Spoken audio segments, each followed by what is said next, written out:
so that is a snapshot of where we sit at this stage and time. Martin Crabb from Shaw Partners has taken time out of his busy schedule to join us live here in Barangaroo. Martin, welcome. Good to see you. Good to see you too. Yeah, it's been an interesting week, hasn't it? I mean, real sort of rotation, very clearly evidenced in the US. But I mean, if you take a look really at what happened here today, weakness in and amongst the miners. Yeah, it feels like that rotation trade's still on though. I think the red on your screen was zero Afterpay, it's growth stocks. So there's this rotation going on. We're seeing jitters in the bond market where we're starting to talk about long duration stocks and short duration stocks, and just that means how far out into the future are the earnings. And for things like Afterpay and Xero, the stocks are on 100 times earnings. So the earnings growth's a long way out. So when bond yields rise, they typically get PE contraction. So every fund manager is looking at his growth portfolio and going, I've got to reduce this weighting. I've got to shorten the duration of my portfolio, and I'm going to put it in financials and miners. But as you said, miners have had a little bit of a wobble. I think the commodity markets are really stretched, right? So Carl Simmons was talking about copper needs to be above $3.50 to incent new supply. Well, it's $4. So isn't that going to incent new supply? So I think people are just thinking through that. Maybe we've run a little bit too hard, too fast on some of the commodities. And we've seen the strengthening US dollar. But to your point about the banks, I mean, that's a really strong performance being put in from ANZ, from the NAB. I mean, NAB is up, I think it's doubled, has it? I forget the exact percentage rise since. From its lows. From its lows and from its capital raising. I mean, it's very strong. I've spoken with so many people today who are still so keen on financials going forward, regionals as well, not just here but overseas.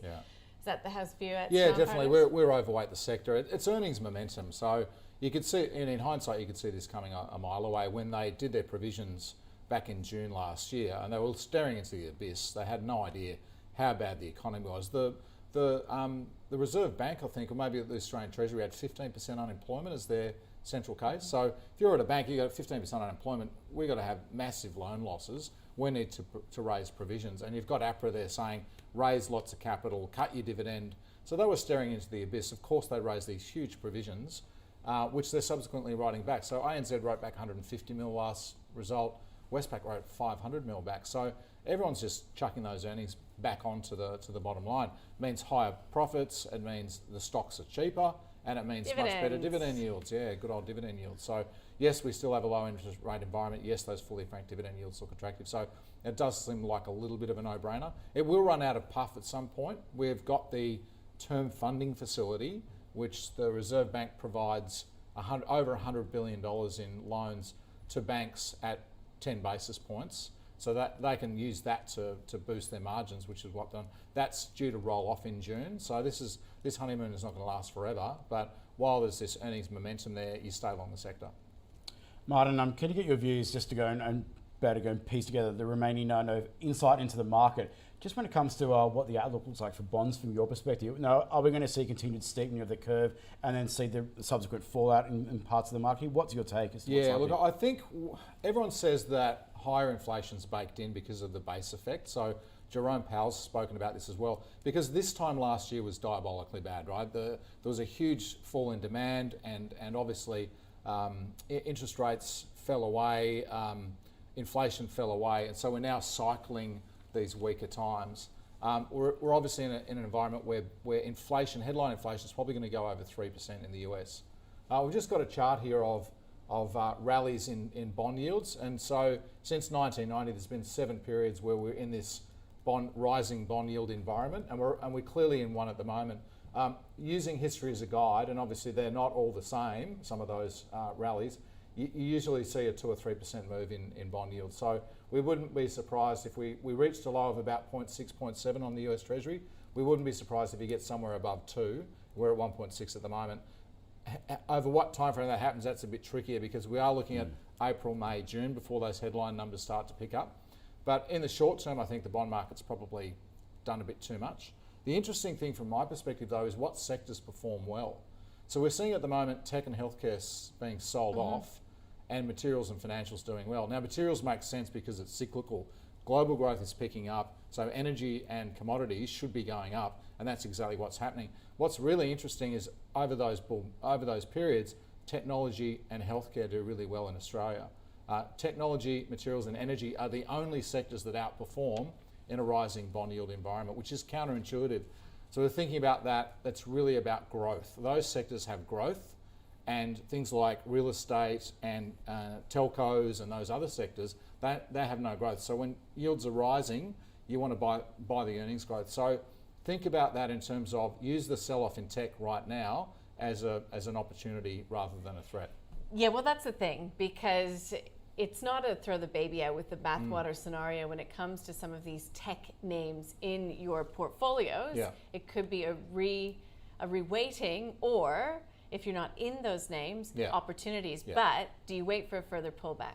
Yeah, it's catching a falling knife or trying to pick the bottom or whatever. It's difficult. So I mean, people like retail investors like round numbers. So Afterpay and Xero are about to go through $100, right? So you will see some retail buying because it's below the round number. I think for a lot of these things, as a portfolio manager, I look at what is my active weight, and I'm underweight by Afterpay by about 2%. I'm underweight Xero by 1.5%. So at what point do I become comfortable to go neutral and to close that bet? It's more about managing the risk as a portfolio manager. Private client investors a little bit differently. They're looking at more absolute returns.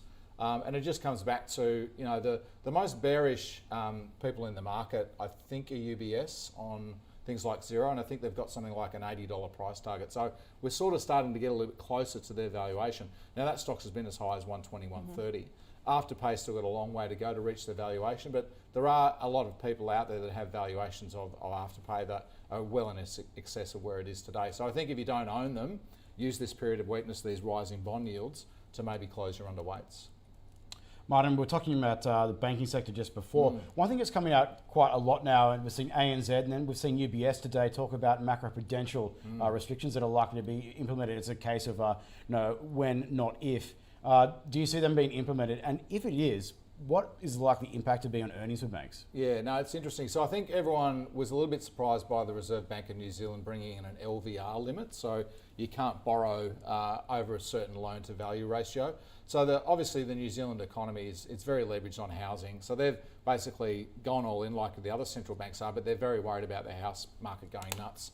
And there's a view that the Reserve Bank here will also have that view. It doesn't really help the economy, and it certainly doesn't help affordability and income inequality if house prices go berserk. Westpac have predicted them to rise 10% for the next 2 years. So we saw macroprudential measures back in 2014 when I think the regulator put a limit on investment loans. They couldn't be more than 10% growth. Yep. At the moment, investor loans are growing at 0, so there's a bit of upside there. And the other one was in 2017, there was a limit put on interest-only loans. They could not be more than 30% of your book. And so we saw different pricing for mortgages and interest-only. Interest-only is running at 19, so again, there's a little bit of room to move. So I still think the the tailwinds for the banking sector are there. These things I think they're inevitable to come in because it looks like a no-brainer that property prices are just going to go up. There's so much demand. There's so little stock on the market. Clearance rates are going through the roof. It's gapping up. That's probably not good from a financial stability perspective. So I wouldn't be surprised. But I think the regulator will go back to what they've done before because it worked rather than experimenting with LVRs or price caps or something like that.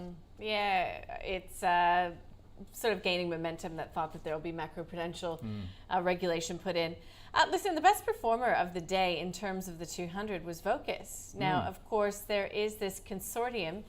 It's not quite a consortium. It's more of a dual offer coming from Mira and Aware Super. So $3.5 billion takeover.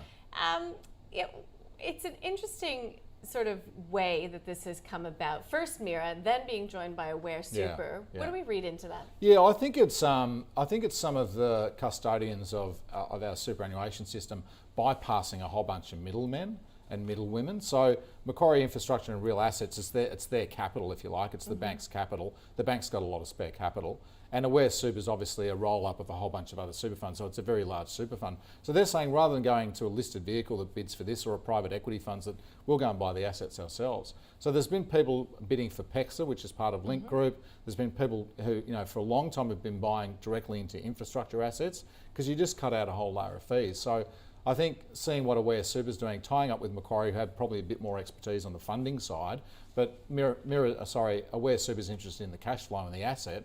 I think you'll see more of this. So it's like introducing a new player to the table. So rather than having a whole bunch of, I suppose, event-driven or macro-driven private equity funds will have a lot more asset owners participating directly in the market. So it's a good story because Aware Super see value in the equity market at the moment. Okay, so just to be clear, that means that shareholders will ultimately get a better deal. Like, why do you care as an investor? Really? Well, I probably don't care as an investor. I just think what it does is it introduces another player into the direct market. So it's adding a bit more to bidding tension, if you like, where you've got these big groups who get together and say, we'll roll the dice.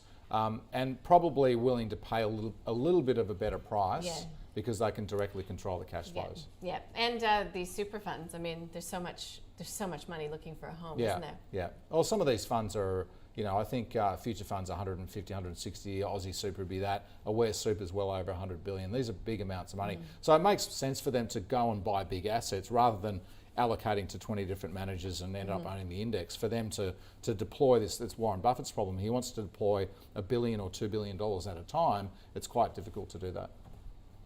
Any view on Greensill, particularly what's happening with IAG shares today? Obviously it's dominated a lot of the headlines here, both here and abroad.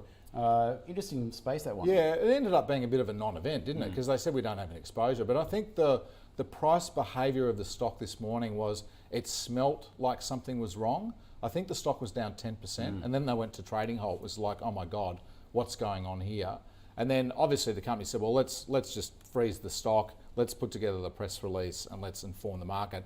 And then orderly trading resumed. It still ended up being down 3 because I don't think it recovered the area that it lost this morning. But I suppose the market, it shows how jittery the market is when obviously a rumour like that builds. It's like when a short report gets issued, and it's a little bit like that. So the market's a little bit jittery. But IAG did the right thing. They could see a misinformed market. The best thing to do is stop trading, get the information out, and let the market sort it out. So it ended up being not too bad. You're right. Okay, so Pro Medicus, I'm sure there's lots of people who've had that on their shopping list for any type of a pullback, down by 6% today. Interesting to see some of the travel names doing quite well. Webjet, corporate travel, that presumably is because we're going to have some sort of a targeted stimulus package. Yeah. And, we've got these state borders continuing to come down, I suppose. You had Gladys Berejiklian today saying that it was an embarrassment the way that the state border issue was handled. All right, what else? Are we missing anything big today? No, I think that's it. The travel's interesting because it's like the cork in the ocean. I think Ardent Leisure was up 10% today. So these things do move a lot on very small changes in sentiment. I think institutional investors are warming to Qantas. Saw a survey of some fund managers that said that, look, the risk reward is very much in favour of reopening being stronger than people think. And obviously Qantas is incredibly leveraged to that. So I think, again, that portfolio manager's view, if I don't own the stock, is this a good time to buy, just in case that reopening happens a lot faster. So we're just seeing a little bit of that starting to come through. Yeah, right. It's interesting you say that. I think if there's only one area where there could be upside surprise for inflation, it could be that reopening trade, the services side of the equation. So one to keep an eye on in the months ahead. Martin, always fantastic to have a chat. Good to be here. Thank you, Martin.